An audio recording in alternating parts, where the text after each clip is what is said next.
जय अंबिका देवी। मदालसा का अलर्क को राजनीति का उपदेश। सुमति कहते हैं, इस प्रकार माता के द्वारा प्रतिदिन बहलाया जाता हुआ बालक अलर्क कुछ बड़ी अवस्था को प्राप्त हुआ। कुमारा अवस्था में पहुंचने पर उसका उपनयन संस्कार हुआ। तत्पश्चात उस बुद्धिमान राजकुमार ने माता को प्रणाम करके कहा, माँ, मुझे इस लोक और परलोक में सुख प्राप्त करने के लिए यहाँ क्या करना चाहिए, यह सब मुझे बताओ। मदालसा बोली, बेटा, राज्य अभिषेक होने पर राजा को उचित है कि वह अपने धर्म के अनुकूल चलता हुआ आरंभ से ही प्रजा को प्रसन्न रखे, सातों व्यसनों का परित्याग कर दे।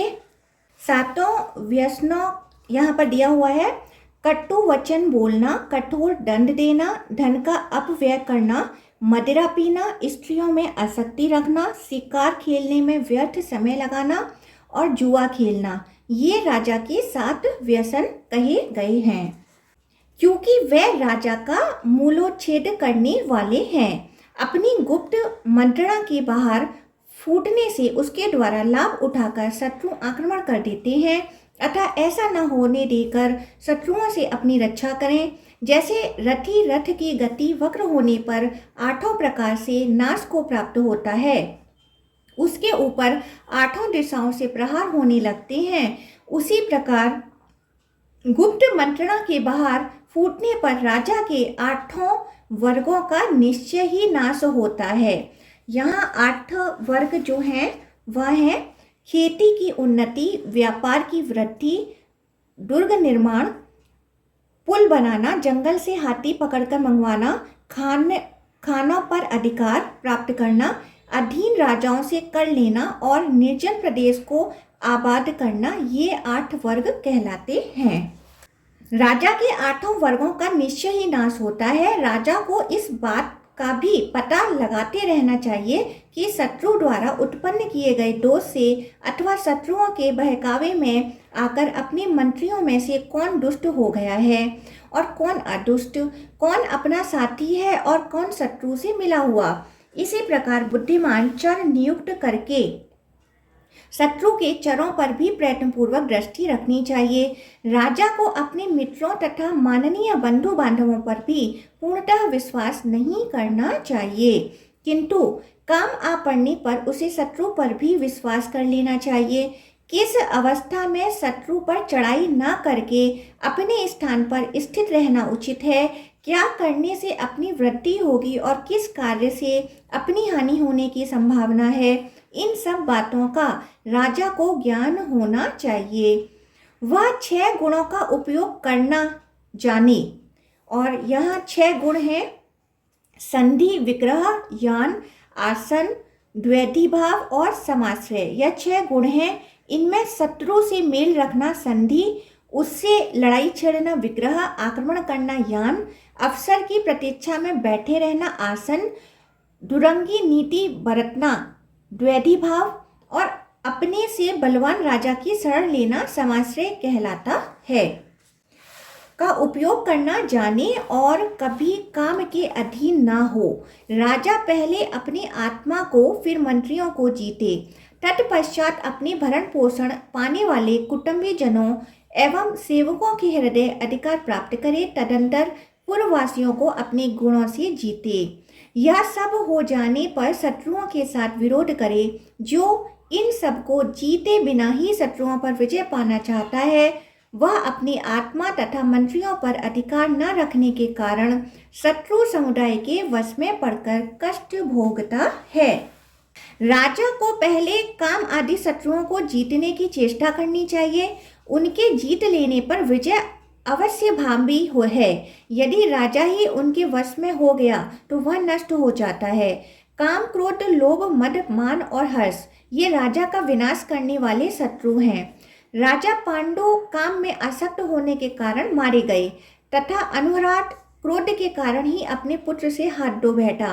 यह विचार कर अपने को काम और क्रोध से अलग रखें। राजा पुरुरवा लोभ से मारे गए और वैन को मद के कारण ही ब्राह्मणों ने मार डाला। अनायुस के पुत्र को मान के कारण प्राणों से हाथ धोना पड़ा तथा पुरंजय की मृत्यु हर्ष के कारण हुई, किंतु महात्मा मरुत ने इन सब को जीत लिया था, इसलिए वह संपूर्ण विश्व पर विजय हुए। यह सोचकर राजा उपयुक्त दोषों का सर्वथा त्याग करे, वह कौवे, कोयल, भौरे, हरिण, सांप, मोर, हंस, मुर्गे और लोहे के व्यवहार से शिक्षा ग्रहण करे। यहाँ पर तात्पर्य है कि राजा कौवे के समान आलस्य रहित और सावधान हो। जैसे कोयल अपने अंडे का कौवे से पालन कराती है, वैसे ही राजा भी दूसरों से अपना कार्य साधन करे। वह भौरों के समान रसग्राही और मृग के समान सदा चौकन्ना रहे।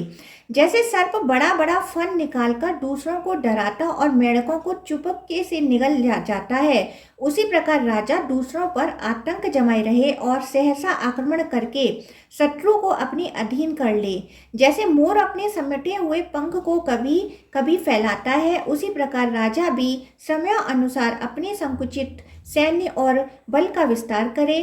वह हंसा के समान नीरक्षीर का विवेक करने वाला गुणग्राही हो। मुर्गे के समान रात रहते ही शयन से उठकर कर्तव्य का विचार करे और लोहे की भांति शत्रुओं के लिए अभेद एवं कर्तव्य पालन में कठोर हो। राजा अपने शत्रु के प्रति उल्लू का सा बर्ताव करे। जैसे उल्लू पक्षी रात में सोए कुओं पर चुपचाप धावा करता है, उसी प्रकार राजा शत्रु की असावधान दशा में ही उस पर आक्रमण करे तथा समय अनुसार चींटी की सी चेष्टा करे, धीरे धीरे आवश्यक वस्तुओं का संग्रह करता रहे। राजा को आग की चिंगारियों तथा सेमल के बीज से कर्तव्य की शिक्षा लेनी चाहिए। जैसे आग की छोटी सी चिंगारी बड़े से बड़े वन को जला डालने की शक्ति रखती है, उसी प्रकार छोटा सा शत्रु भी यदि दबाया न जाए तो बहुत बड़ी हानि कर सकता है। जैसे छोटा सा सेमल का बीज एक महान वृक्ष के रूप में परिणत होता है, उसी प्रकार लघु शत्रु भी समय आने पर अत्यंत प्रबल हो जाता है, अतः दुर्बल अवस्था में ही उसे उखाड़ फेंकना चाहिए। जैसे चंद्रमा और सूर्य अपनी किरणों का सर्वत्र समान रूप से प्रसार करते हैं, उसी प्रकार नीति के लिए राजा को भी समस्त प्रजा पर समान भाव रखना चाहिए। वैश्या, कमल, सरभ, शूलिका, गर्भिणी स्त्री के स्तन तथा ग्वाले की स्त्री से भी राजा को बुद्धि सीखनी चाहिए। राजा वैश्या की भांति सबको प्रसन्न रखने की चेष्टा करे, कमल पुष्प के समान सबको अपनी ओर आकृष्ट करे, सरभ के समान पराक्रमी बने, शूलिका की भांति सहसा शत्रु का विध्वंस करे। जैसे गर्भिणी के स्तनों में भावी संतान के लिए दूध का संग्रह होने लगता है, उसी प्रकार राजा भविष्य के लिए संचयशील बने। और जिस प्रकार ग्वाले की स्त्री दूध से नाना प्रकार के खाद्य पदार्थ तैयार करती है, वैसे ही राजा को भी भांति भांति की कल्पना में पटु होना चाहिए। वह पृथ्वी का पालन करते समय इंद्र, सूर्य, यम, चंद्रमा तथा वायु इन पांचों के रूप धारण करे। जैसे इंद्र 4 महीने वर्षा करके पृथ्वी पर रहने वाले प्राणियों को तृप्त करते हैं, उसी प्रकार राजा दान के द्वारा प्रजाजनों को संतुष्ट करें। जिस प्रकार सूर्य 8 महीनों तक अपनी किरणों से पृथ्वी का जल सोखते रहते हैं, इसी प्रकार सूक्ष्म उपायों से धीरे धीरे कर आदि का संग्रह करें। जैसे यमराज समय आने पर प्रिय अप्रिय सभी को मृत्यु पास में बांधते हैं, उसी प्रकार राजा भी प्रिय अप्रिय तथा साधु और दुष्ट के प्रति समान भाव से राजनीति का प्रयोग करें। जैसे पूर्ण चंद्रमा देखकर सब मनुष्य प्रसन्न होते हैं, उसी प्रकार जिस राजा के प्रति समस्त प्रजा को समान रूप से संतोष हो, वही श्रेष्ठ एवं चंद्रमा के व्रत का पालन करने वाला है। जैसे वायु गुप्त रूप से समस्त प्राणियों के भीतर संचार करती रहती है, उसी प्रकार राजा भी गुप्तचर के द्वारा पूर्ववासियों, मंत्रियों तथा बंधु बांधवों के मन का भाव जानने की चेष्टा करें। बेटा, जिसके चित्त को दूसरे लोग लोभ, कामना अथवा अर्थ से नहीं खींच सकते, वह राजा स्वर्ग लोक में जाता है। जो अपने धर्म से विचलित हो कुमार्ग पर जाने वाले मूर्ख मनुष्यों को फिर धर्म में लगाता है, वह राजा स्वर्ग में जाता है। वत्स, जिसके राज्य में वर्ण धर्म और आश्रम धर्म को हानि नहीं पहुंचती, उसे इस लोक और परलोक में भी सनातन सुख प्राप्त होता है। स्वयं दुष्ट बुद्धि पुरुषों द्वारा धर्म से विचलित न होकर ऐसे लोगों को अपने धर्म में लगाना ही राजा का सबसे बड़ा कर्तव्य है और यही उसे सिद्धि प्रदान करने वाला है। राजा सब प्राणियों का पालन करने से ही कृतकृत्य होता है। जो यत्न पूर्वक भली भांति प्रजा का पालन करने वाला है वह प्रजा के धर्म का भागी होता है। जो राजा इस प्रकार चारों वर्णों की रक्षा में तत्पर रहता है वह सर्वत्र सुखी होकर विचरता है और अंत में उसे इंद्रलोक की प्राप्ति होती है। मदालसा के द्वारा वर्णाश्रम धर्म एवं गृहस्थ के कर्तव्य का वर्णन। अलर्क ने कहा, महाभागी, आपने राजनीति संबंधी धर्म का वर्णन किया, अब मैं वर्णाश्रम धर्म सुनना चाहता हूँ। मदालसा बोली, दान, अध्ययन और यज्ञ ये ब्राह्मण के 3 धर्म हैं तथा यज्ञ कराना, विद्या पढ़ाना और पवित्र दान लेना यह 3 प्रकार की उसकी आजीविका बताई गई है। दान, अध्ययन और यज्ञ ये 3 क्षत्रिय के भी धर्म हैं।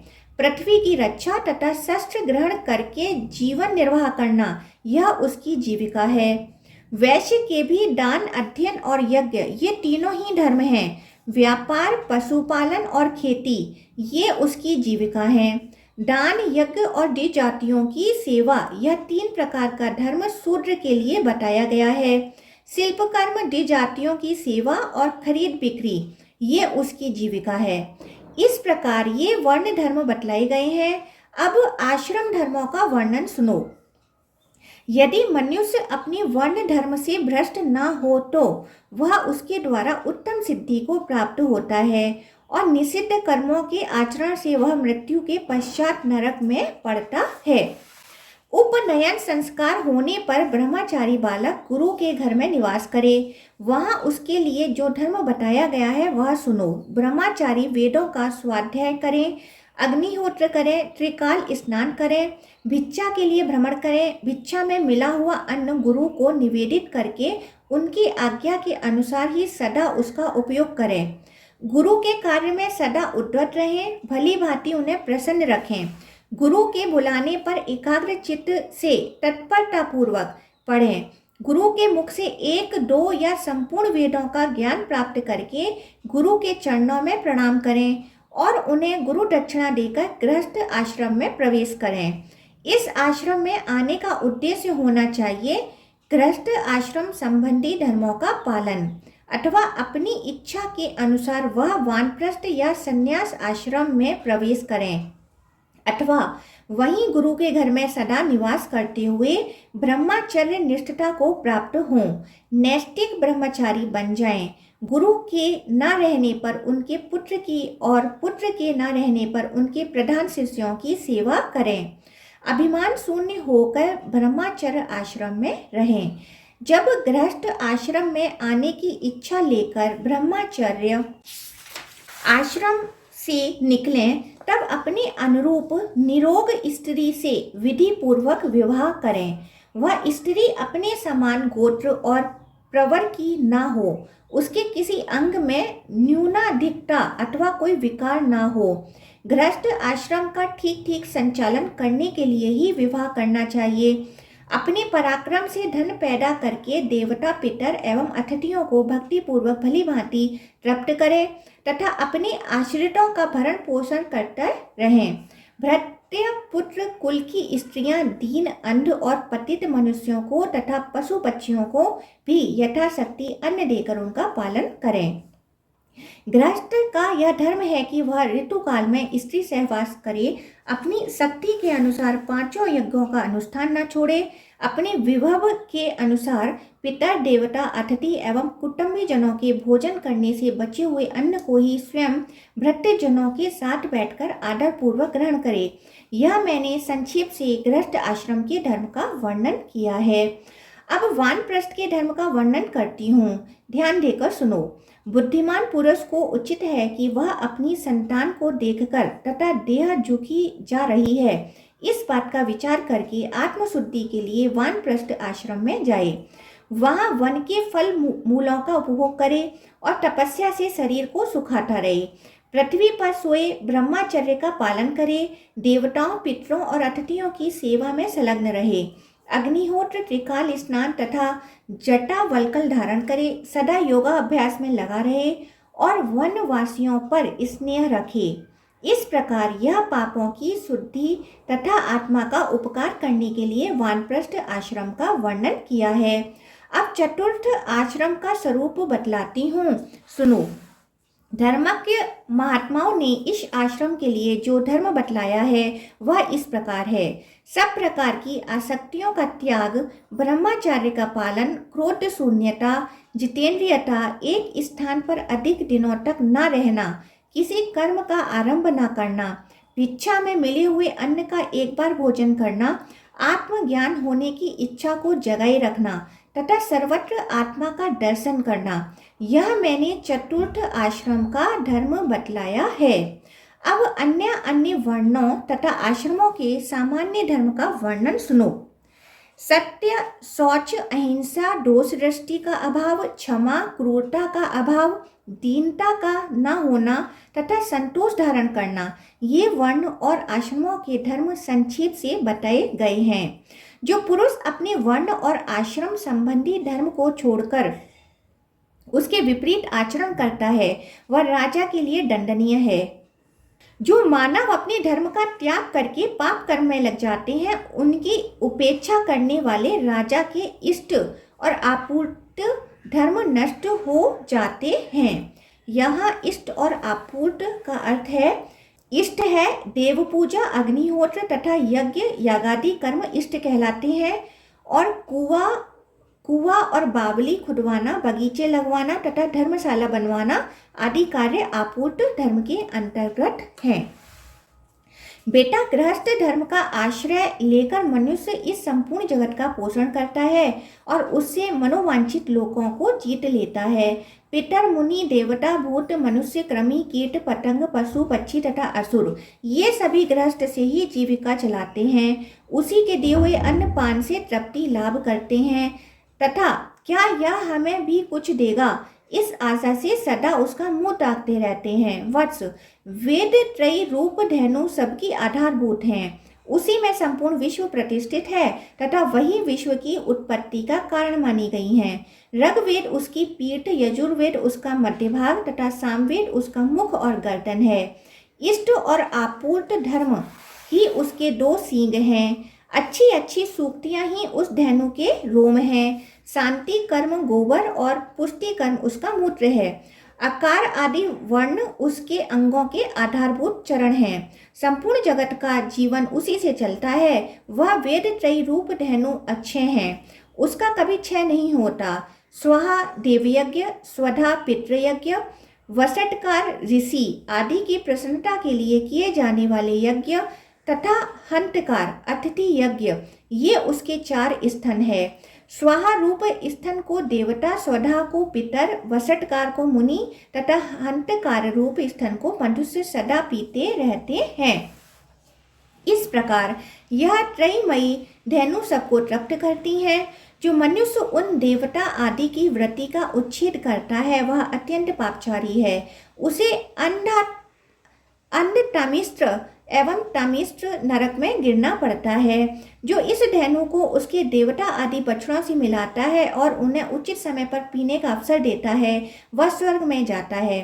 अतः बेटा, जैसे अपने शरीर का पालन पोषण किया जाता है उसी प्रकार मनुष्य को प्रतिदिन देवता, ऋषि, पितर, मनुष्य तथा अन्य भूतों का भी पोषण करना चाहिए। इसलिए प्रातःकाल स्नान करके पवित्र हो एकाग्र चित्त से जल द्वारा देवता, ऋषि, पितर और प्रजापति का तर्पण करना चाहिए। मनुष्य फूल, गंध और धूप आदि सामग्रियों से देवताओं की पूजा करके आहुति के द्वारा अग्नि को तृप्त करें, तत्पश्चात बलि दें। ब्रह्मा और विश्व देवों के उद्देश्य से घर के मध्य भाग में बलि, पूजो, उपहार अर्पण करें। पूर्व और उत्तर के कोण में मनवंतर के लिए बलि प्रस्तुत करें। पूर्व दिशा में इंद्र को, दक्षिण दिशा में यम को, पश्चिम में वरुण को तथा उत्तर में सोम को बलि दें। घर के दरवाजे पर धाता और विधाता के लिए बलि अर्पण करें। घर के बाहर चारों ओर अर्यमा देवता के निमित्त बलि प्रस्तुत करें।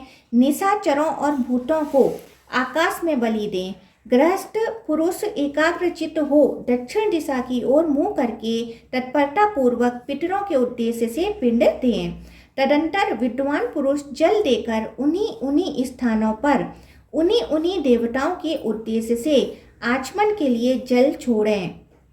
इस प्रकार गृहस्थ पुरुष घर में पवित्रता पूर्वक ग्रह देवताओं के उद्देश्य से बलि देकर अन्य भूतों की तृप्ति के लिए आदर पूर्वक अन्न का त्याग करें। कुत्तों, चांडालों तथा पक्षियों के लिए पृथ्वी पर अन्न रख दें। यह वैश्वदेव नामक कर्म है। इसे प्रातःकाल और सायंकाल आवश्यक बताया गया है। इसके बाद बुद्धिमान पुरुष आचमन करके कुछ काल तक अतिथियों की प्रतीक्षा करते हुए घर के दरवाजे की ओर दृष्टि रखें। यदि कोई अतिथि वहां आ जाए तो यथाशक्ति अन्न, जल, गंध, पुष्प आदि के द्वारा उसका सत्कार करें। अपने ग्रामवासी पुरुषों को या मित्र को अतिथि न बनाएं, जिसके कुल और नाम आदि का ज्ञान न हो, जो उसी समय वहां उपस्थित हुआ हो, भोजन की इच्छा रखता हो, थका मांदा आया हो, अन्न मांगता हो, ऐसे अकिंचन ब्राह्मण को अतिथि कहते हैं। विद्वान पुरुषों को उचित है कि वे अपनी शक्ति के अनुसार उस अतिथि का पूजन करें। उसका गोत्र और शाखा न पूछें, उसने कहाँ तक अध्ययन किया है इसकी जिज्ञासा भी ना करें। उसकी आकृति सुंदर हो या असुंदर, उसे साक्षात प्रजापति समझें। वह नित्य स्थित नहीं रहता, इसलिए उसे अतिथि कहते हैं। उसकी तृप्ति होने पर गृहस्थ पुरुष मनुष्य यज्ञ के ऋण से मुक्त हो जाता है। जो उस अतिथि को अन्न दिए बिना ही स्वयं भोजन करता है वह मनुष्य पाप भोजी है। वह केवल पाप भोजन करता है और दूसरे जन्म में उसे विष्ठा खानी पड़ती है। अतिथि जिसके घर से निराश होकर लौटता है उसको अपना पाप दे स्वयं उसका पुण्य लेकर चल देता है। मनुष्य को उचित है कि वह जल और साग देकर अथवा स्वयं जो कुछ खाता है उसी से अपनी शक्ति के अनुसार आदर पूर्वक अतिथि का पूजन करे। गृहस्थ पुरुष प्रतिदिन पितरों के उद्देश्य से अन्न और जल के द्वारा श्राद्ध करे और अनेक या एक ब्राह्मण को भोजन कराए। अन्न में अग्नासन निकाल कर ब्राह्मण को दे। ब्रह्मचारी और सन्यासी जब भिक्षा मांगने के लिए आए तब उन्हें भिक्षा अवश्य दे। 1 ग्रास अन्न को भिक्षा, 4 ग्रास अन्न को अग्नासन और अग्नासन से चौगुने अन्न को श्रेष्ठ द्विज हंतकार कहते हैं। भोजन में से अपने वैभव के अनुसार हंतकार, अग्नासन अथवा भिक्षा दिए बिना कदापि उसे ग्रहण न करें। अतिथियों का पूजन करने के बाद प्रियजनों, कुटुंबियों, भाई बंधुओं, याचकों, आकुल व्यक्तियों, बालकों, वृद्धों तथा रोगियों को भोजन कराएं। इसके अतिरिक्त यदि कोई दूसरा अकिंचन मनुष्य भी भूख से व्याकुल होकर अन्न की याचना करता हो तो गृहस्थ पुरुष वैभव होने पर उसे अवश्य भोजन कराएं। जो सजातीय बंधु अपने किसी धनी सजातीय के पास जाकर भी भोजन का कष्ट पाता है, वह उस कष्ट की अवस्था में जो पाप कर बैठता है उसे वह धनी मनुष्य भी भोगता है। सायंकाल में भी इसी नियम का पालन करें। सूर्यास्त होने पर जो अतिथि वहां आ जाए उसकी यथाशक्ति सैया, आसन और भोजन के द्वारा पूजा करें। बेटा, जो इस प्रकार अपने कंधों पर रखा हुआ गृहस्थ आश्रम का भार ढोता है उसके लिए स्वयं ब्रह्मा जी, देवता, पितर, महर्षि, अतिथि, बंधु बांधव, पशु पक्षी तथा छोटे छोटे कीड़े भी जो उसके अन्न से तृप्त हुए रहते हैं कल्याण की वर्षा करते हैं। श्राद्ध कर्म का वर्णन। मदालसा बोली, बेटा, गृहस्थ के कर्म 3 प्रकार के हैं, नित्य, नैमित्तिक तथा नित्य नैमित्तिक। इनका वर्णन सुनो। पंच यज्ञ संबंधी कर्म जिसका अभी वर्णन किया है नित्य कहलाता है। पुत्र जन्म आदि के उपलक्ष्य में किए हुए कर्म को नैमित्तिक कहते हैं। पर्व के अवसर पर जो श्राद्ध आदि किए जाते हैं उन्हें विद्वान पुरुषों को नित्य नैमित्तिक कर्म समझना चाहिए।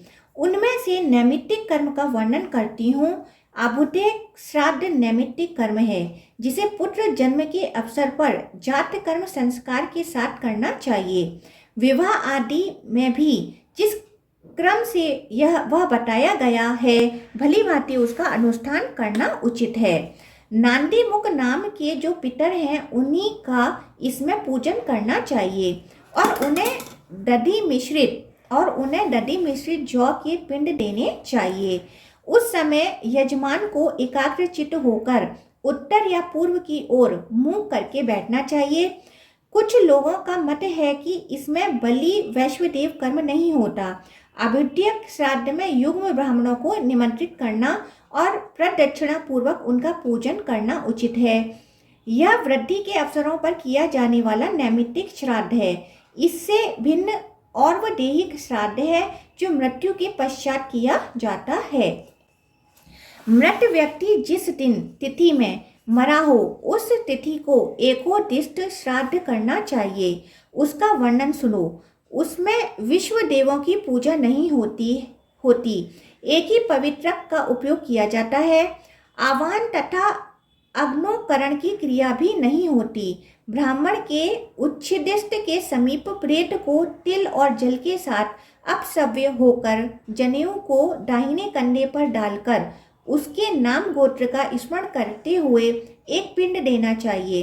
तत्पश्चात हाथ में जल लेकर कहें, अमुक के श्राद्ध में दिया हुआ अन्न पान आदि अक्षय हो। यह कहकर वह जल पिंड पर छोड़ दें। फिर ब्राह्मणों का विसर्जन करते समय कहें, अभिरम्यताम, आप लोग सब तरह से प्रसन्न हों। उस समय ब्राह्मण लोग यह कहें, अभिरता स्मः, हम भली भांति संतुष्ट हैं। यह एकोदिष्ट श्राद्ध 1 वर्ष तक प्रतिमास करना उचित है। वर्ष पूरा होने पर जब भी श्राद्ध किया जाए पहले सापिंडीकरण करना आवश्यक होता है। उसकी भी विधि बतलाई जाती है। यह सापिंडीकरण भी विश्व देवों की पूजा से रहित होता है। इसमें भी एक ही अर्घ और एक ही पवित्रक का विधान है। अग्नोकरण और आवाहन की क्रिया इसमें भी नहीं होती। इसमें अपसव्य होकर अयुग्म ब्राह्मणों को भोजन कराना चाहिए। इसमें जो विशेष क्रिया है उसे बतलाती हूँ, एकाग्र चित्त से सुनो। इसमें तिल, चंदन और जल से युक्त 4 पात्र होते हैं। उनमें से 3 तो पितरों के लिए और 1 प्रेत के लिए होता है। प्रेत के पात्र और अर्घ को लेकर ये समानः समनसः पितरो यमराज्ये इत्यादि मंत्र का जप करते हुए पितरों के तीनों पात्रों में सींचना चाहिए। शेष कार्य पूर्व व्रत करना चाहिए। स्त्रियों के लिए भी ऐसे ही एकोदिष्ट का विधान है। यदि पुत्र ना हो तो स्त्रियों का सपिंडीकरण नहीं होता। पुरुषों को उचित है कि वह स्त्रियों के लिए भी प्रतिवर्ष उनकी मृत्यु तिथि को विधि पूर्वक एकोदिष्ट श्राद्ध करें। उनके लिए भी पुरुषों के समान ही विधान है। पुत्र के अभाव में सपिंड के अभाव में सहोदक, उनके भी अभाव में माता के सपिंड और सहोदक।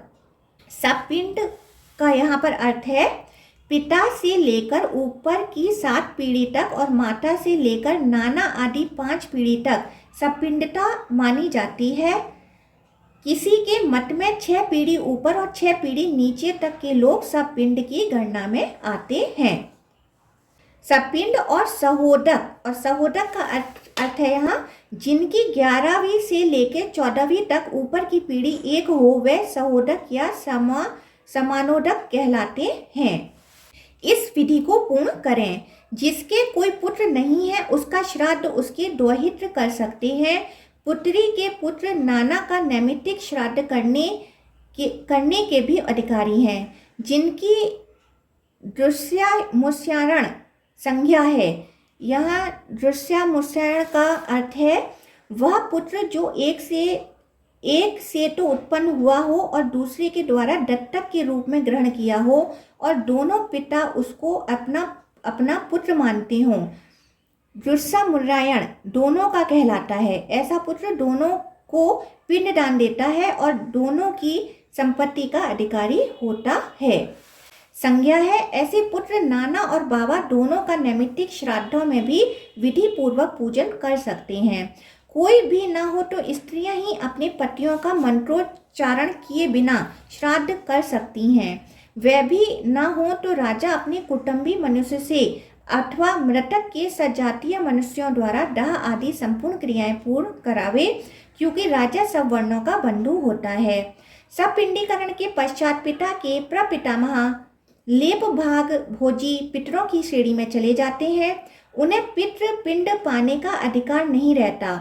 उनसे आरंभ करके 4 पीढ़ी ऊपर के पितर जो अब तक पुत्र के लेप भाग का अन्न ग्रहण करते थे उसके संबंध से रहित हो जाते हैं। अब उनके लेप भाग का अन्न पाने का भी अधिकार नहीं रहता।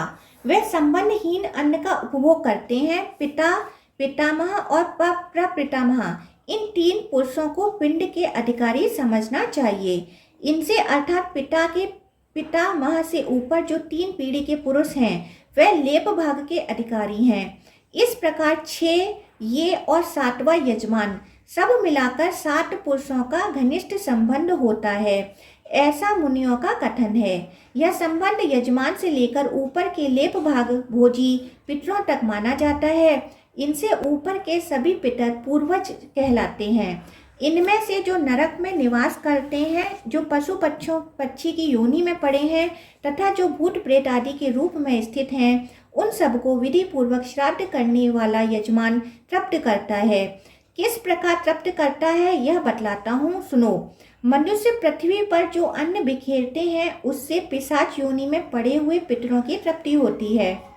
बेटा, स्नान के वर्ष से जो जल पृथ्वी पर टपकता है उससे वृक्ष योनि में पड़े हुए पितर तृप्त होते हैं। नहाने पर अपने शरीर से जो जल के कण इस पृथ्वी पर गिरते हैं उनसे उन पितरों की तृप्ति होती है जो देव भाव को प्राप्त हुए हैं। पिंडों को उठाने पर जो अन्न के कण पृथ्वी पर गिरते हैं उनसे पशु पक्षी की योनि में पड़े हुए पितरों की तृप्ति होती है। कुल में जो बालक श्राद्ध कर्म के योग्य होकर भी संस्कार से वंचित रह गए हैं अथवा जल कर मरे हैं, वे बिखरे हुए अन्न और सम्मार्जन के जल को ग्रहण करते हैं। ब्राह्मण लोग भोजन करके जब हाथ मुंह धोते हैं और चरणों का प्रक्षालन करते हैं उस जल से भी अन्य पितरों की तृप्ति होती है। बेटा, उत्तम विधि से श्राद्ध करने वाले पुरुषों के अन्य पितर यदि दूसरी योनियों में चले गए हों तो भी उस श्राद्ध से उन्हें बड़ी तृप्ति होती है। अन्य योपार्जित धन से जो श्राद्ध किया जाता है उससे चांडाल आदि योनियों में पड़े हुए पितर तृप्त होते हैं। वत्स, इस प्रकार यहाँ श्राद्ध करने वाले भाई बंधु अन्न और जल के कण मात्र से अनेक पितरों को तृप्त करते हैं। इसलिए मनुष्य को उचित है कि वह पितरों के प्रति भक्ति रखते हुए शाक मात्र के द्वारा भी विधि पूर्वक श्राद्ध करे। श्राद्ध करने वाले पुरुष के कुल में कोई दुख नहीं भोगता। अब मैं नित्य नैमित्तिक श्राद्ध के काल बतलाती हूँ और मनुष्य जिस विधि से श्राद्ध करते हैं उसका भी वर्णन करती हूँ, सुनो। प्रत्येक मास की अमावस्या को जिस दिन चंद्रमा की संपूर्ण कलाएं क्षीण हो गई हों तथा अष्ट का अर्थ है पौष, माघ, फागुन तथा चैत्र के कृष्ण पक्ष की अष्टमियों को अष्ट का कहते हैं। अष्ट का तिथियों को अवश्य श्राद्ध करना चाहिए। अब श्राद्ध का इच्छा प्राप्त काल सुनो। किसी विशिष्ट ब्राह्मण के आने पर, सूर्य ग्रहण और चंद्र ग्रहण में अयन आरंभ होने पर, विषुव योग में, विषुव योग का अर्थ है जिस समय सूर्य विषुव रेखा पर पहुंचते और दिन रात बराबर होते हैं उसे विषुव कहते हैं। सूर्य की संक्रांति के दिन व्यतिपात योग में श्राद्ध के योग सामग्री की प्राप्ति होने पर, दुस्वप्न दिखाई देने पर, जन्म नक्षत्र के दिन एवं ग्रह जनित पीड़ा होने पर स्वेच्छा से श्राद्ध का अनुष्ठान करें।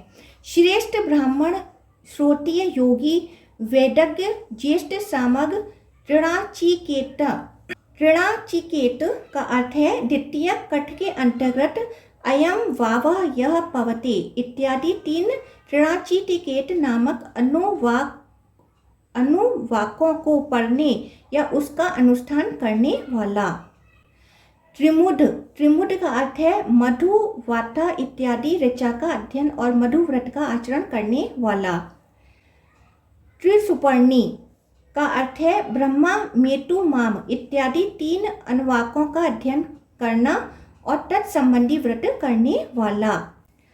सडंग, वेता, दौहित्र, ऋतिक, जामाता, भांजा, पंचा अग्नि कर्म में तत्पर, तपस्वी, मामा, माता पिता के भक्त, शिष्य संबंधी एवं भाई बंधु ये सभी श्राद्ध में उत्तम माने गए हैं।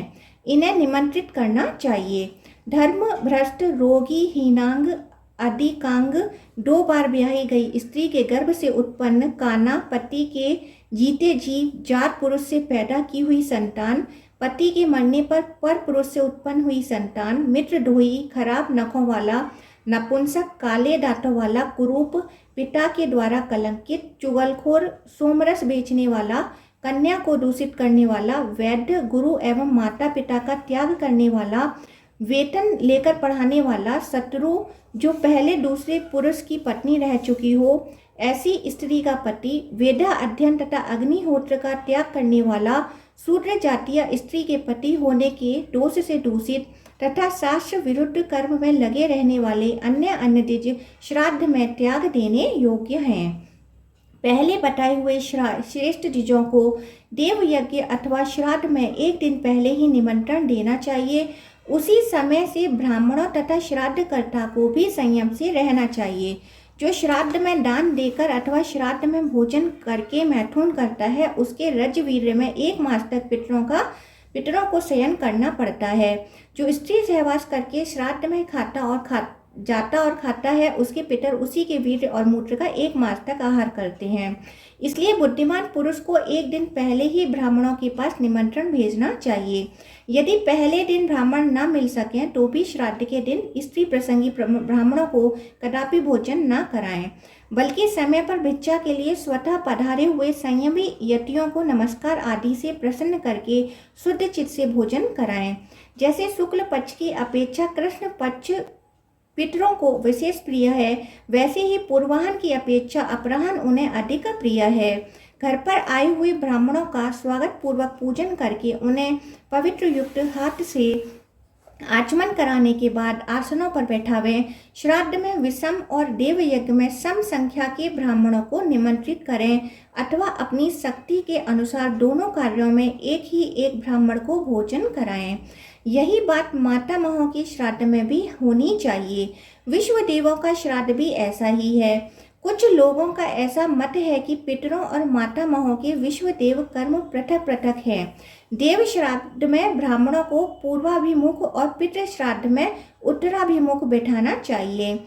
माता महों के श्राद्ध में भी मनीषी पुरुषों ने इसी विधि का प्रतिपादन किया है। पहले ब्राह्मणों को बैठने के लिए कुछ देकर विद्वान पुरुष अर्घ आदि से उनकी पूजा करें, फिर उन्हें पवित्र आदि दे उनसे आज्ञा लेकर मंत्रोच्चार पूर्वक देवताओं का आह्वान करें। तत्पश्चात जौ और जल आदि से विश्व देवों को अर्घ देकर गंध, पुष्प, माला, जल, धूप और दीप आदि विधि पूर्वक निवेदन करें। पितरों के लिए ये सारी वस्तुएं अपसव्य होकर प्रस्तुत करनी चाहिए। पितृ श्राद्ध में बैठे हुए ब्राह्मणों को आसन के लिए द्विगुण भुग्न दोहरे मुड़े हुए कुछ देकर उनकी आज्ञा लें। विद्वान पुरुष मंत्रोच्चारण पूर्वक पितरों का आह्वान करें और अपसव्य होकर पितरों की प्रसन्नता के लिए तत्पर हो उन्हें अर्घ निवेदन करें। उसमें जौ के स्थान पर तिलों का उपयोग करना चाहिए। तदंतर ब्राह्मणों की आज्ञा देने पर अग्नि कार्य करें। नमक और व्यंजन से रहित अन्न लेकर विधि पूर्वक अग्नि में आहुति दें। अग्नये कव्य वाहनाय स्वाहा, इस मंत्र से पहली आहुति दें। सोमाय पितृमते स्वाहा, इस मंत्र से दूसरी आहुति दें तथा यमाय प्रेत पतये स्वाहा, इस मंत्र से तीसरी आहुति को अग्नि में डालें। आहुति से बचे हुए अन्न को ब्राह्मणों के पात्र में परोसें, फिर पात्र में हाथ का सहारा दें। विधि पूर्वक कुछ और अन्न डालें एवं कोमल वचनों में प्रार्थना करें कि अब आप लोग सुख से भोजन कीजिए। फिर उन ब्राह्मणों को चाहिए कि वे एकाग्र चित्त एवं मौन होकर सुख पूर्वक भोजन करें। जो अन्न उन्हें अत्यंत प्रिय लगे वह तुरंत उनके सामने प्रस्तुत करें। उस समय क्रोध को त्याग दें और ब्राह्मणों को आग्रह पूर्वक प्रलोभन दे दें, भोजन कराएं। उनके भोजन काल में रक्षा के लिए पृथ्वी पर तिल और सरसों बिखेरें तथा रक्षोघ्न मंत्रों का पाठ करें, क्योंकि श्राद्ध में अनेक प्रकार के विघ्न उपस्थित होते हैं। जब ब्राह्मण लोग पूर्ण भोजन कर लें तो पूछें, क्या आप लोग भली भांति तृप्त हो गए? इसके उत्तर में ब्राह्मण कहें, हाँ, हम पूर्ण तृप्त हो गए। फिर उनकी आज्ञा लेकर पृथ्वी पर सब और कुछ अन्न बिखेरें इसी प्रकार आचमन करने के लिए एक एक ब्राह्मण को बारी बारी से जल दें। तत्पश्चात फिर उनकी आज्ञा लें। मन, वाणी और शरीर को संयम में रखकर तिल सहित संपूर्ण अन्न से पितरों के लिए पृथक पृथक पिंड दें। यह पिंडदान ब्राह्मणों के लिए उच्छिष्ट के समान ही कुशों पर करना चाहिए। फिर पितृतीर्थ का अर्थ है अंगूठा और तर्जनी के बीच का भाग। उन पिंडों पर एकाग्र चित्त से जल दें। इसी प्रकार माता महा आदि के लिए भी विधि पूर्वक पिंडदान देकर गंधमाला आदि के साथ आचमन के लिए जल दें। अंत में यथाशक्ति दक्षिणा देकर ब्राह्मणों से कहें, सुस्वधा अस्तु, यह श्राद्ध कर्म भली भांति संपन्न हो। ब्राह्मण भी संतुष्ट होकर तथास्तु कहें। फिर विश्वदेव संबंधी ब्राह्मणों से कहें, हे विश्वदेवगण, आपका कल्याण हो, आप लोग प्रसन्न रहें। तब ब्राह्मण लोग तथास्तु कहें। इसके बाद उनसे आशीर्वाद की याचना करें और प्रिय वचन कहते हुए भक्ति पूर्वक प्रणाम करके उन्हें विदा दें। दरवाजे तक उन्हें पहुंचाने के लिए पीछे पीछे जाएं और उनकी आज्ञा लेकर लौटें। तदंतर नित्य क्रिया करें और अतिथियों को भोजन कराएं। किन्हीं किन्हीं श्रेष्ठ पुरुषों का विचार है कि यह नित्य कर्म भी पितरों के ही उद्देश्य से होता है। दूसरे लोग ऐसा कहते हैं कि इससे पितरों का कोई संबंध नहीं है। शेष कार्य पूर्वव्रत करें। किन्हीं किन्हीं का मत है कि पितरों के लिए पृथक पाक बनाकर श्राद्ध करना चाहिए। कुछ लोगों का विचार है ऐसा नहीं करना चाहिए। इसके बाद यजमान अपने भृत्य आदि के साथ अवशिष्ट अन्न भोजन करें। धर्म के पुरुष को इसी प्रकार एकाग्रचित्त होकर पितरों का श्राद्ध करना चाहिए और जिस प्रकार ब्राह्मणों को संतोष हो वैसी चेष्टा करनी चाहिए। श्राद्ध में दौहित्र, पुत्री का पुत्र, कुटप, दिन के 15 भागों में से 8वां भाग और तिल, ये 3 अत्यंत पवित्र माने गए हैं। श्राद्ध में आए ब्राह्मणों को 3 बातें छोड़ देनी चाहिए: क्रोध, मार्ग का चलना और उतावली। बेटा, श्राद्ध में चांदी का पात्र बहुत उत्तम माना गया है। उसमें चांदी का दर्शन या दान अवश्य करना चाहिए। सुना जाता है कि पितरों ने चांदी के पात्र में ही गौर रूप धारणी पृथ्वी से स्वधा का दोहन किया था। अतः पितरों को चांदी का दान अभीष्ट एवं प्रसन्नता बढ़ाने वाला है। श्राद्ध में विहित और निषिद्ध वस्तु का वर्णन तथा गृहस्थोचित सदाचार का निरूपण। मदालसा कहती हैं, बेटा, भक्ति पूर्वक लाई हुई कौन वस्तु पितरों को प्रिय है और कौन वस्तु अप्रिय, इस बात का वर्णन करती हूँ, सुनो। हविष्य अन्न से पितरों को 1 मास तक तृप्ति बनी रहती है। गाय का दूध अथवा उससे बनी हुई खीर उन्हें 1 वर्ष तक तृप्त रखती है। जिस कन्या का विवाह गौरी अवस्था में हुआ है उससे उत्पन्न पुत्र से और गया के श्राद्ध से पितर अनंत काल तक तृप्त रहते हैं। इसमें तनिक भी संदेह नहीं है। अन्नों में श्यामाक सावा, राजश्यामाक, प्रसीतिका, निवार और पौस्कल, ये पितरों को तृप्त करने वाले हैं। जौ, धान, गेहूँ, तिल, मूंग, सरसों, कंगनी, कोदो और मटर, ये बहुत ही उत्तम है। मकई, काला उड़द, विप्रूसी और मसूर, ये श्राद्ध कर्म में निंदित माने गए हैं। लहसुन, गाजर, प्याज, मूली, सत्तू, रस और वर्ण से हीन अन्य वस्तुएं, गांधारिक, लौकी, खारा नमक, लाल गोंद, भोजन के साथ पृथक नमक, ये श्राद्ध में वर्जित हैं। इसी प्रकार जिसकी वाणी में कभी प्रशंसा नहीं की जाती वह वस्तु श्राद्ध में निषिद्ध है। सूद में मिला हुआ, पतित मनुष्यों के यहाँ से आया हुआ, अन्याय से तथा कन्या को बेचने से प्राप्त हुआ धन श्राद्ध के लिए अत्यंत निंदित है। दुर्गंधित, फैनयुक्त, थोड़े जल वाले सरोवर से लाया हुआ, जहाँ गाय की प्यास न बुझ सके, ऐसे स्थान से प्राप्त किया हुआ, रात का भरा हुआ, सब लोगों का छोड़ा हुआ, अपेय तथा पौंसले का जल श्राद्ध में सदा ही वर्जित है। मृगी, भेड़, ऊँटनी, घोड़ी आदि भैंस और चंवरी गाय का दूध श्राद्ध में निषिद्ध है। हाल की ब्याही हुई गौ का भी 10 दिन के भीतर का दूध वर्जित है। मुझे श्राद्ध के लिए दूध दो, यूं कहकर लाया हुआ दूध भी श्राद्ध कर्म में ग्रहण करने योग्य नहीं है। जहाँ बहुत से जंतु रहते हों, जो रूखी और आग से जली हुई हो, जहाँ अनिष्ट एवं दुष्ट शब्द सुनाई पड़ते हों, जो भयानक दुर्गंध से भरी हो, ऐसी भूमि श्राद्ध कर्म में वर्जित है। कुल का अपमान तथा हिंसा करने वाले, कुलाधम, ब्रह्मा हत्यारा, रोगी, चांडाल, नग्न और पातकी ये अपनी दृष्टि से श्राद्ध कर्म को दूषित कर देते हैं। नपुंसक, जाति बहिष्कृत, मुर्गा, ग्रामीण, सुअर, कुत्ता और राक्षस भी अपनी दृष्टि से श्राद्ध को नष्ट कर देते हैं। इसलिए चारों ओर से ओट करके श्राद्ध करें, पृथ्वी पर तिल बिखेरें। ऐसा करने से श्राद्ध में रक्षा होती है। श्राद्ध की जिस वस्तु को मरना शौच या जनना शौच से युक्त मनुष्य छू दे, बहुत दिनों का रोगी, पतित एवं मलिन पुरुष स्पर्श कर ले, वह पितरों की पुष्टि नहीं करती।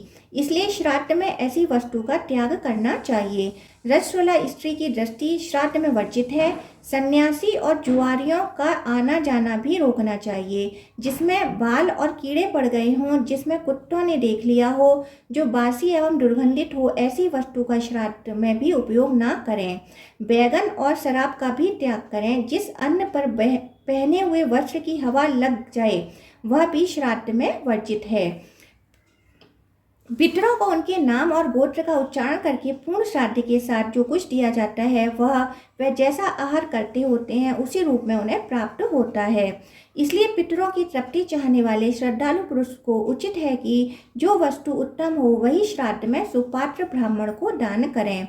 विद्वान पुरुष योगी पुरुषों को सदा ही श्राद्ध में भोजन कराएं, क्योंकि पितरों का आधार योग ही है।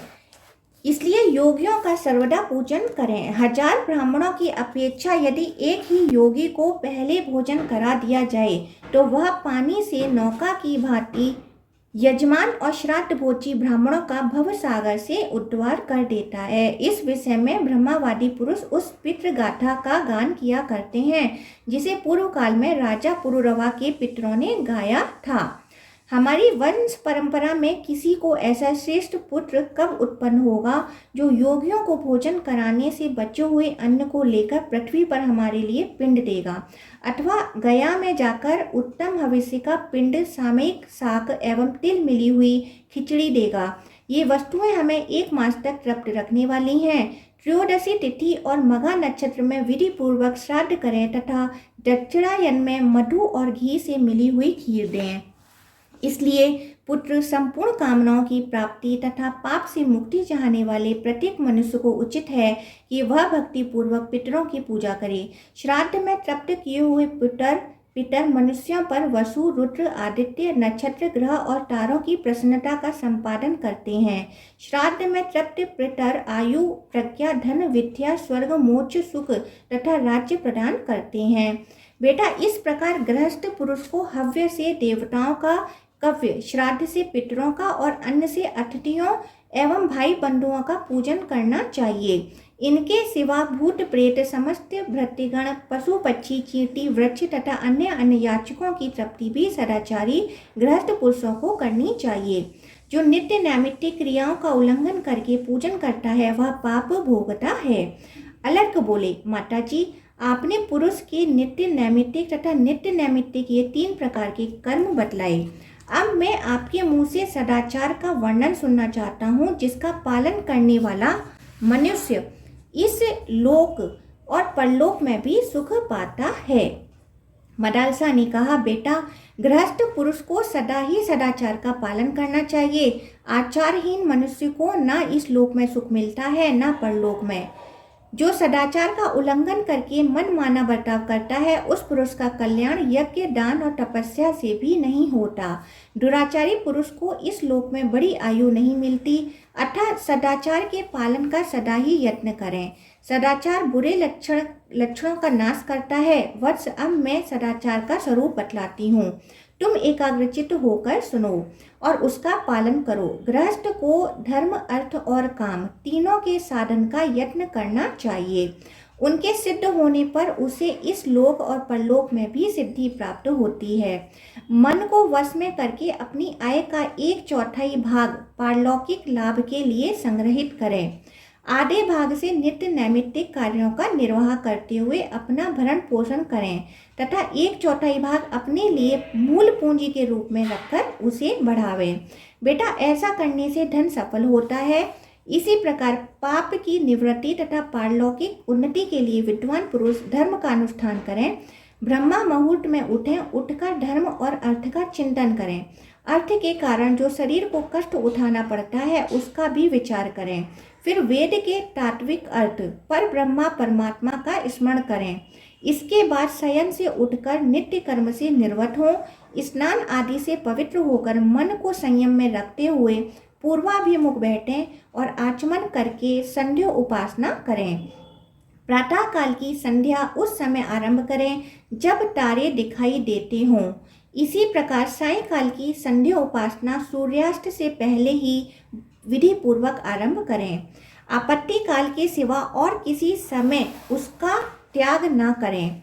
बुरी बुरी बातें बकना, झूठ बोलना, कठोर वचन मुंह से निकालना, असत्य शास्त्र पढ़ना, नास्तिकवाद को अपनाना तथा दुष्ट पुरुषों की सेवा करना छोड़ दें। मन को वश में रखते हुए प्रतिदिन सायंकाल और प्रातःकाल हवन करें। उदय और अस्त के समय सूर्य मंडल का दर्शन न करें। बाल संवारना, आईना देखना, दातुन करना और देवताओं का तर्पण करना, यह सब कार्य पूर्वाह काल में ही करना चाहिए। ग्राम, निवास स्थान, तीर्थ और क्षेत्रों के मार्ग में, जोते हुए खेत में तथा गौशाला में मलमूत्र ना करें। पराई स्त्री को नंगी अवस्था में ना देखें। अपनी विष्ठा पर दृष्टिपात ना करें। रसलुला स्त्री का दर्शन, स्पर्श तथा उसके साथ भाषण भी वर्जित है। पानी में मलमूत्र का त्याग अथवा मैथुन न करें। बुद्धिमान पुरुष मलमूत्र, केश, राख, खोपड़ी, भूसी, कोयले, हड्डियों की चूर्ण, रस्सी, वस्त्र आदि पर तथा केवल पृथ्वी पर और मार्ग में कभी न बैठें। गृहस्थ मनुष्य अपने वैभव के अनुसार देवता, पितर, मनुष्य तथा अन्य अन्य प्राणियों का पूजन करके पीछे भोजन करें। भली भांति आचमन करके हाथ पैर धोकर पवित्र हो पूर्व या उत्तर की ओर मुंह करके भोजन के लिए आसन पर बैठें और हाथों को घुटनों के भीतर करके मौन भाव से भोजन करें। भोजन के समय मन को अन्यत्र न ले जाए। यदि अन्य किसी प्रकार की हानि करने वाला हो तो उस हानि को ही बतावें। उसके सिवा अन्य के और किसी दोष की चर्चा ना करें। भोजन के साथ पृथक नमक लेकर ना खाएं। अधिक गर्म अन्य खाना भी ठीक नहीं है। मनुष्य को चाहिए कि खड़े होकर या चलते चलते मलमूत्र का त्याग, आचमन तथा कुछ भी भक्षण ना करें। झूठे मुंह वार्तालाप न करें तथा उस अवस्था में स्वाध्याय भी वर्जित है। झूठे हाथ से गौ, ब्राह्मण, अग्नि तथा अपने मस्तक का भी स्पर्श न करें। झूठी अवस्था में सूर्य, चंद्रमा और तारों की ओर जानबूझकर न देखें। दूसरे के आसन, सैया और बर्तन का भी स्पर्श न करें। गुरुजनों के आने पर उन्हें बैठने को आसन दें। उठकर प्रणाम पूर्वक उनका स्वागत सत्कार करें। उनके अनुकूल बातचीत करें। जाते समय उनके पीछे पीछे जाएं। कोई प्रतिकूल बात ना करें। एक वस्त्र धारण करके भोजन तथा देव पूजन ना करें। बुद्धिमान पुरुष ब्राह्मणों से बोझ ना ढुलाएं और आग में मूत्र त्याग ना करें। नग्न होकर कभी स्नान अथवा शयन ना करें। दोनों हाथों से सिर ना खुजलाएं। बिना कारण बारंबार सिर के ऊपर से स्नान ना करें। सिर से स्नान कर लेने पर किसी भी अंग में तेल ना लगाएं। सब अन्य अध्यायों के दिन स्वाध्याय बंद रखें। ब्राह्मण अग्नि, गौ तथा सूर्य की ओर मुंह करके पेशाब न करें। दिन में उत्तर की ओर और रात्रि में दक्षिण की ओर मुंह करके मल मूत्र का त्याग करें। जहाँ ऐसा करने में कोई बाधा हो वहाँ इच्छा अनुसार करें। गुरु के दुष्कर्म की चर्चा न करें। यदि वे क्रुद्ध हों तो उन्हें विनयपूर्वक प्रसन्न करें। दूसरे लोग भी यदि गुरु की निंदा करते हों तो उससे न सुने। ब्राह्मण, राजा, दुख से आतुर मनुष्य, विद्या, वृद्ध पुरुष, गर्भिणी स्त्री, बोझ से व्याकुल मनुष्य, गूंगा, अंधा, बहरा, मत, उन्मत्त, व्यभिचारिणी स्त्री, शत्रु, बालक और पतित, ये यदि सामने से आते हों तो स्वयं किनारे हटकर इनको जाने के लिए मार्ग देना चाहिए। विद्वान पुरुष देवालय, चैत्यवृक्ष, चौराहा, विद्या, वृद्ध पुरुष, गुरु और देवता, इनको दाहिने करके चलें। दूसरों के धारण किए हुए जूते और वस्त्र स्वयं न पहने। दूसरों के उपयोग में आए हुए यज्ञोपवीत आभूषण और कमंडलों का भी त्याग करें। चतुर्दशी, अष्टमी, पूर्णिमा तथा पर्व के दिन तेलाभ्यंग एवं स्त्री सहवास न करें। बुद्धिमान मनुष्य कभी पैर और जंघा फैलाकर न खड़ा हो, पैरों को न हिलाएं तथा पैर को पैर से न दबाएं। किसी को चुभती बात न कहें, निंदा और चुगली छोड़ दें। दंभ, अभिमान और तीखा व्यवहार कदापि न करें। मूर्ख, उन्मत्त, व्यसनी, कुरूप, मायावी, हीनांग तथा अधिकांग मनुष्यों की खिल्ली न उड़ाएं। पुत्र और शिष्य को शिक्षा देने के लिए आवश्यकता होने पर उन्हीं को दंड दें, दूसरे को नहीं। आसन को पैर से खींचकर न बैठें। सायंकाल और प्रातःकाल पहले अतिथियों का सत्कार करके फिर स्वयं भोजन करें। वर्ष सदा पूर्व या उत्तर की ओर मुंह करके ही दातुन करें। दातुन करते समय मौन रहें। दातुन के लिए निषिद्ध वृक्षों का परित्याग करें। उत्तम और पश्चिम की ओर सिर करके कभी न सोएं। दक्षिण या पूर्व दिशा की ओर ही मस्तक करके सोएं। दुर्गंधि युक्त जल में स्नान न करें। रात्रि में न नहाएं। ग्रहण के समय रात्रि में भी स्नान करना बहुत उत्तम है। इसके सिवा अन्य समय में दिन में ही स्नान का विधान है। स्नान कर लेने के बाद हाथ या कपड़े से शरीर को न मलें। बालों और वस्त्रों को न फटकारें। विद्वान पुरुष बिना स्नान किए कभी चंदन न लगाएं। लाल, रंग बिरंगे और काले रंग के कपड़े न पहने जिसमें बाल, थूक या कीड़े पड़ गए हों, जिस पर कुत्ते की दृष्टि पड़ी हो, जिसको किसी ने चाट लिया हो अथवा जो सार भाग निकाल लेने के कारण दूषित हो गया हो, ऐसे अन्न को न खाएं। बहुत देर के बने हुए बासी भात को त्याग दें। पीठी, साग, ईख के रस और दूध की बनी हुई वस्तुएं भी यदि बहुत दिनों की हों तो उन्हें न खाएं। सूर्य के उदय और अस्त के समय शयन न करें। बिना नहाए, बिना बैठे, अन्य मनस्क होकर, शैया पर बैठकर या सोकर, केवल पृथ्वी पर बैठकर, बोलते हुए, एक कपड़ा पहनकर तथा भोजन की ओर देखने वाले पुरुषों को न देखकर मनुष्य कदापि भोजन न करें। सवेरे शाम दोनों समय भोजन की यही विधि है। विद्वान पुरुषों को कभी पराई स्त्री के साथ समागम नहीं करना चाहिए। परस्त्री संगम मनुष्यों के इष्टपूर्त और आयु का नाश करने वाला है। इस संसार में पर स्त्री समागम के समान मनुष्य की आयु का विघातक कार्य दूसरा कोई नहीं है। देव पूजा, अग्निहोत्र, गुरुजनों को प्रणाम तथा भोजन भली भांति आचमन करके करना चाहिए। स्वच्छ, फैन रहित, दुर्गंध शून्य और पवित्र जल लेकर पूर्व या उत्तर की ओर मुंह करके आचमन करना चाहिए। जल के भीतर की, घर की, बाम्बी की, चूहे की, बिल की और शौच से बची हुई ये 5 प्रकार की मिट्टियां त्याग देने योग्य हैं। हाथ पैर धोकर एकाग्र चित्त से मार्जन करके घुटनों को समेटकर 2 बार मुंह के दोनों किनारों को पोंछें। फिर संपूर्ण इंद्रियों और मस्तक का स्पर्श करके जल से भली भांति 3 बार आचमन करें। इस प्रकार पवित्र होकर समाहित चित्त से सदा देवताओं, पितरों तथा ऋषियों की क्रिया करनी चाहिए। थूकने, खकारने और कपड़ा पहनने पर बुद्धिमान पुरुष आचमन करें। छींकने, चाटने, वमन करने, थूकने आदि के पश्चात आचमन, गाय की पीठ का स्पर्श, सूर्य का दर्शन करना तथा दाहिने कान को छू लेना चाहिए। इनमें पहले के अभाव में दूसरा उपाय करना चाहिए। दांतों को न कटकटाएं, अपने शरीर पर ताल न दें। दोनों संध्याओं के समय अध्ययन, भोजन और शयन का त्याग करें। संध्या काल में मैथुन और रास्ता चलना भी निषिद्ध है।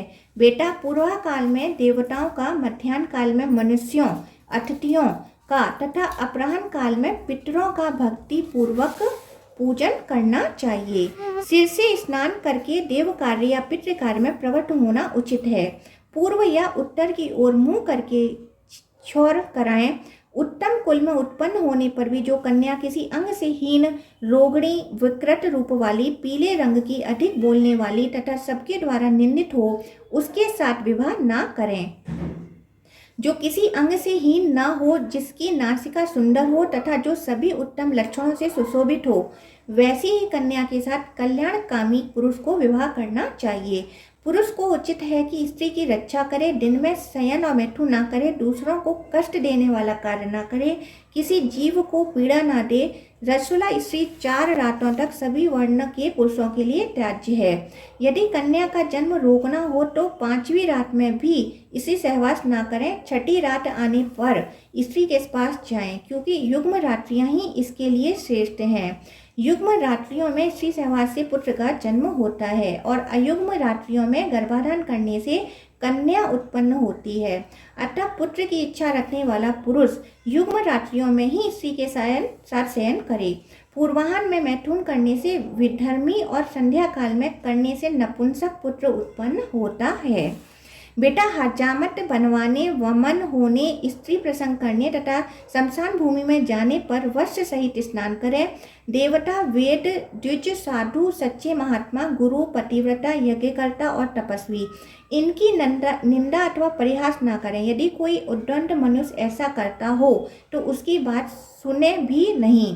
अपने श्रेष्ठ और अपने से नीचे व्यक्तियों की शैया और आसन पर न बैठें। अमंगलमय वेश न धारण करें और मुख से अमांगलिक वचन भी न बोलें।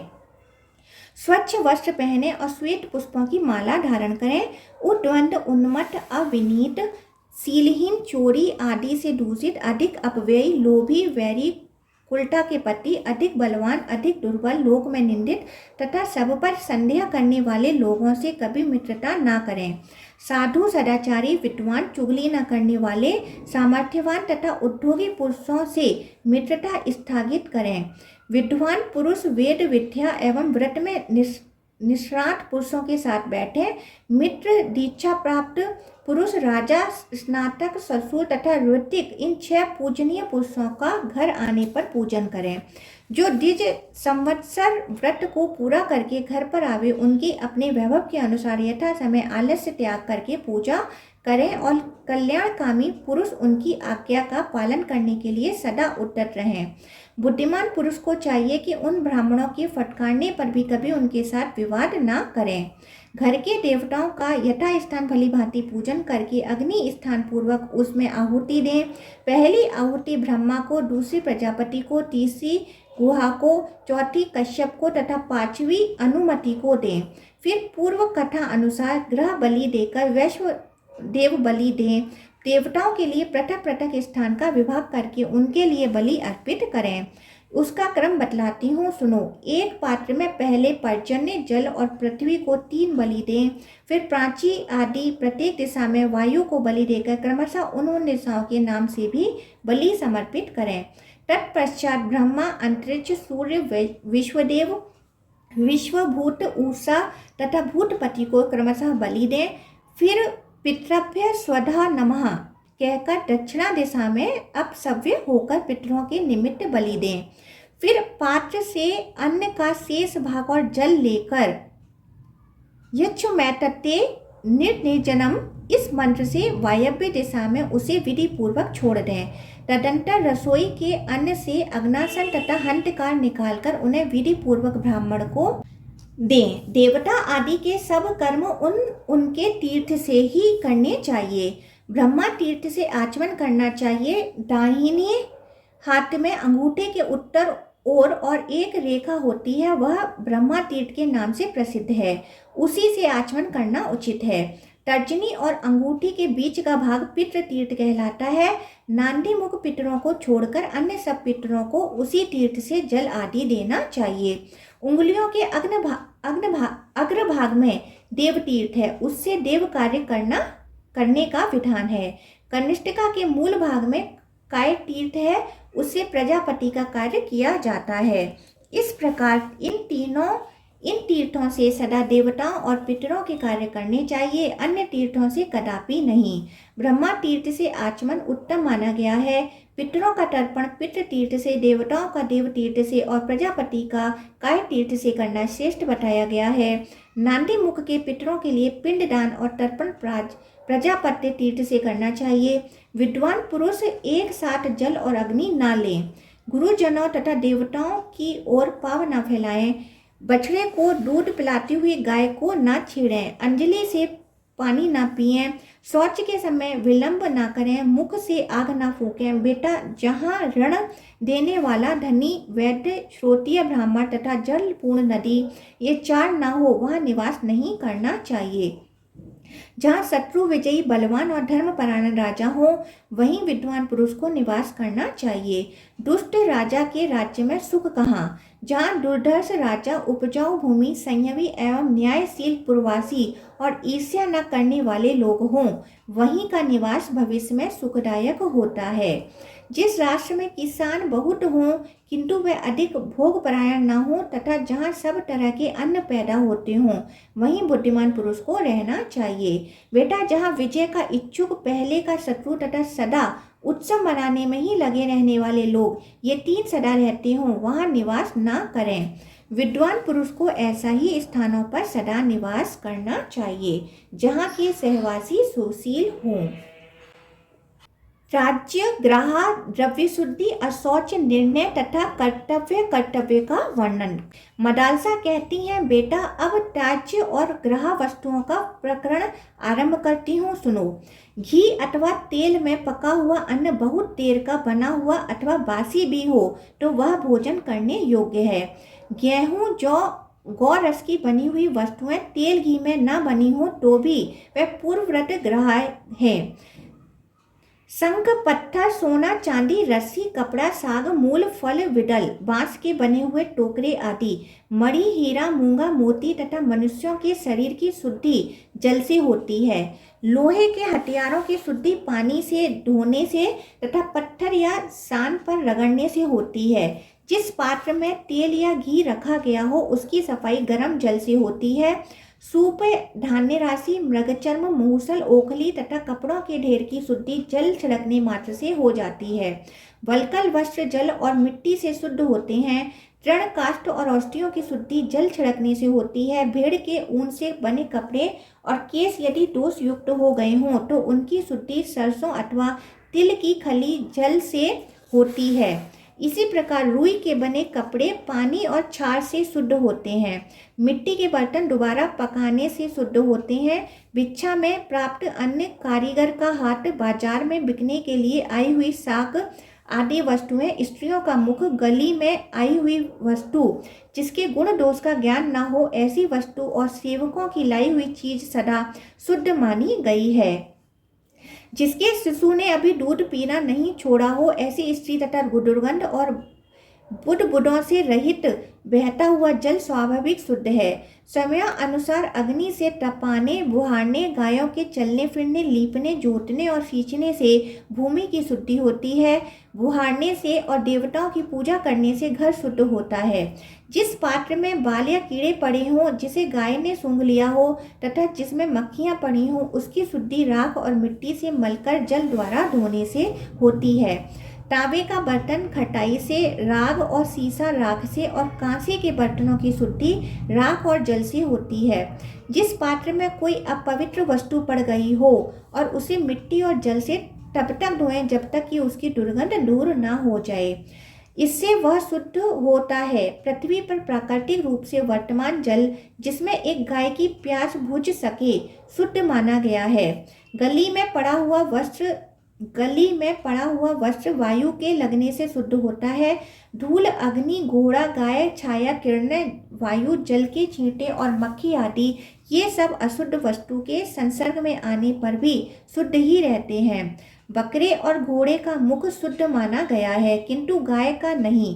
बछड़े का मुख तथा माता के स्तन भी पवित्र बताया गया है। फल गिराने में पक्षी की चोंच भी शुद्ध मानी गई है। आसन, सैया, सवारी, नाव और मार्ग के तृण ये सब बाजार में बिकने वाली वस्तुओं की तरह सूर्य और चंद्रमा की किरणों तथा वायु के स्पर्श से शुद्ध होते हैं। गलियों में घूमने फिरने, स्नान करने, छींक आने, पानी पीने, भोजन करने तथा वस्त्र बदलने पर विधि पूर्वक आचमन करना चाहिए। अस्पर्श वस्तुओं से जिनका स्पर्श हो गया हो उनकी रास्ते के कीचड़ और जल की तथा ईंट की बनी हुई वस्तुओं की वायु के संसर्ग से शुद्धि होती है। अनजान में यदि दूषित अन्न भोजन कर लें तो 3 रात उपवास करें और यदि जानबूझकर किया हो तो उसके दोष की शांति के लिए प्रायश्चित करें।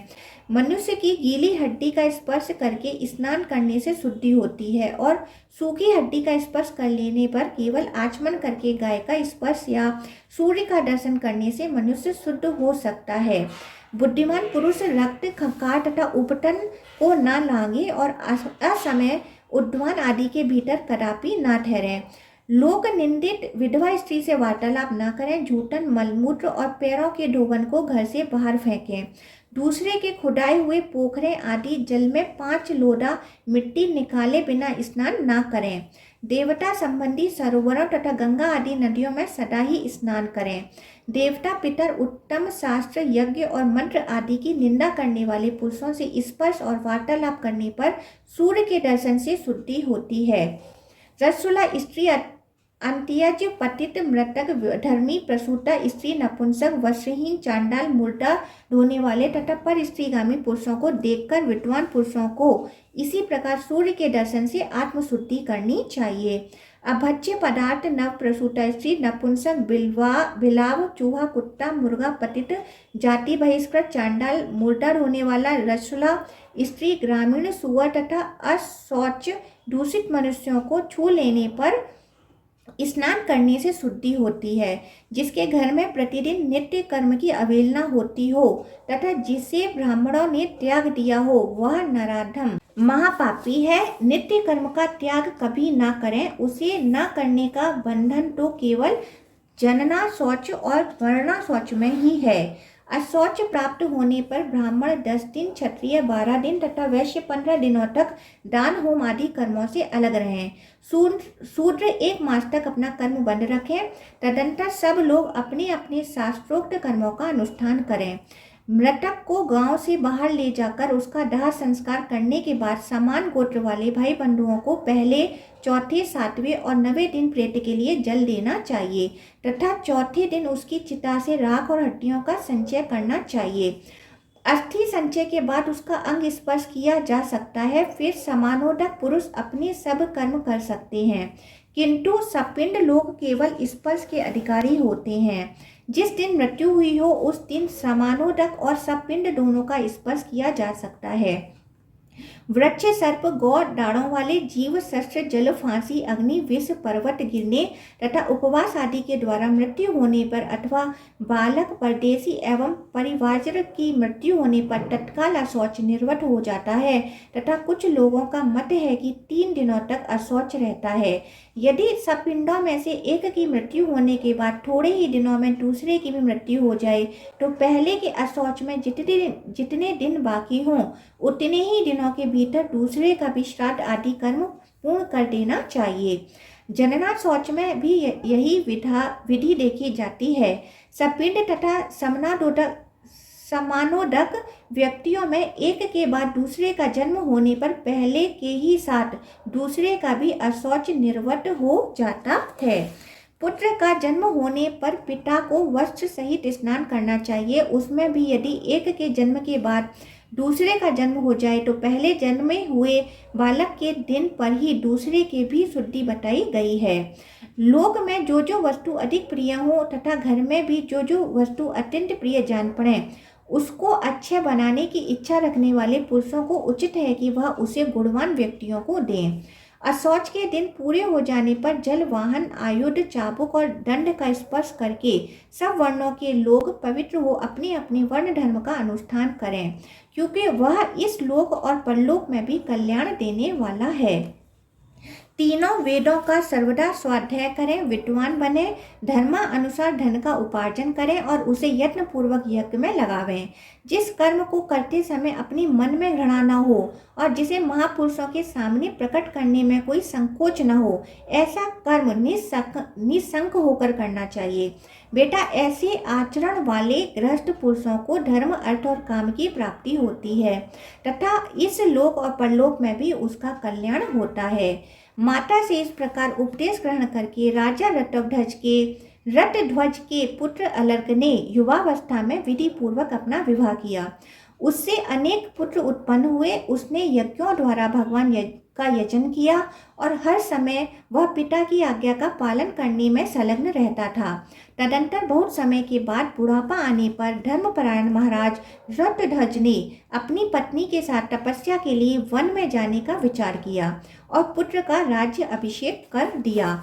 उस समय मदालसा ने अपने पुत्र की विषय भोग विषयक आसक्ति को हटाने के लिए उससे यह अंतिम वचन कहा, बेटा, गृहस्थ धर्म का अवलंबन करके राज्य करते समय यदि तुम्हारे ऊपर प्रिय बंधु के वियोग से, शत्रुओं की बाधा से अथवा धन के नाश से होने वाला कोई असह्य दुख आ पड़े तो मेरी दी हुई इस अंगूठी से यह उपदेश पत्र निकालकर, जो रेशमी वस्त्र पर बहुत सूक्ष्म अक्षरों में लिखा गया है, तुम अवश्य पढ़ना, क्योंकि ममता में बंधा रहने वाला गृहस्थ दुखों का केंद्र होता है।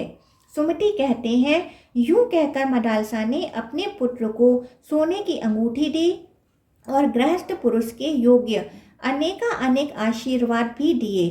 तत्पश्चात पुत्र को राज्य सौंपकर महाराज कुवलयाश्व और महारानी मदालसा तपस्या करने के लिए वन में चले गए।